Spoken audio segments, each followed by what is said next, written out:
My name is Paul Sadlowski, and I have rheumatoid arthritis.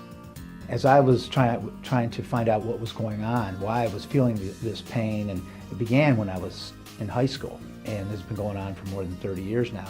And it took almost 20 years to diagnose it. And doctors would see me and say, oh, you're young and healthy, you're fine, take some aspirin, do this. So I had to find resources, and with the advent of the internet, I started researching just the symptoms, and I came across the ArthritisFoundation. And just the wealth of resources they have there helped me determine not only what was going on, but it really pointed me in the right direction as to what kind of doctor I should see.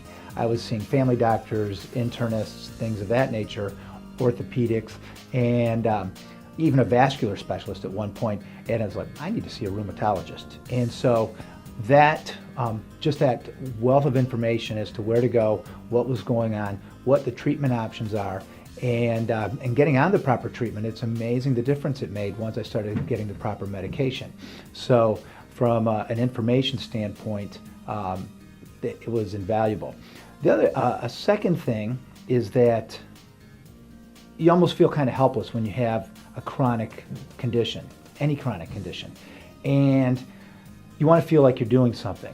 And so the ArthritisFoundation has given me an outlet to feel like I'm doing something, I'm taking control of my situation, and feeling in control, because as I said earlier, one of the biggest challenges with the disease itself is that you don't know when it's going to hit. So it's out of your control.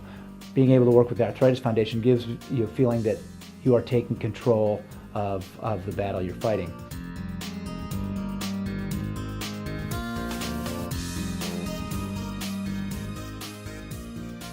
My name is Ken Byers, and I have arthritis. Well, as you know, I was a former player in the NFL, played for 7 years, and so I abused my body quite a bit probably, which created some of the cause for my arthritis today. However, looking back at my mother, who 20-some years ago was, I don't know ever, when she was diagnosed with it, the doctor said, well, you've got arthritis, and there's nothing we can do about it, and what you need to do is to not exercise, not do the kind of things that we find out today that you need to really do to keep moving. And that's one of the things you need to do when you do have arthritis. As I said, I think that the key thing that I see is that a lot of people do think it's an old person's disease, but it's really not. It affects children, it affects people, teenagers, any point in their life they can get arthritis. And there's a lot of different forms of arthritis. Well, the research is really the most important thing. I mean, we've come a long, long ways. As I mentioned, the fact that my mother was told that she shouldn't do anything, we find out that you really should be active. And then also, through the years, we see that there are different medications. The thing that I find is that people that have arthritis, depending on what kind it is, it's trying to find the right drugs that really blend with that particular individual. I mean, one drug may work for one person, but it works the opposite for somebody else. And it's really finding those types of drugs, and it takes a lot of money and a lot of research to do that.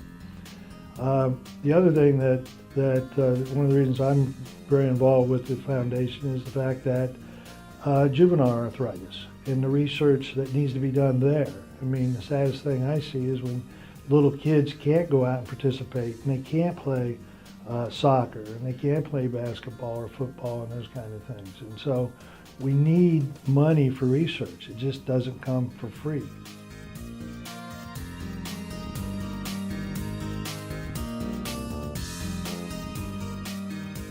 My name is Sabrina, and my daughter Sierra is 5, and she has juvenile arthritis.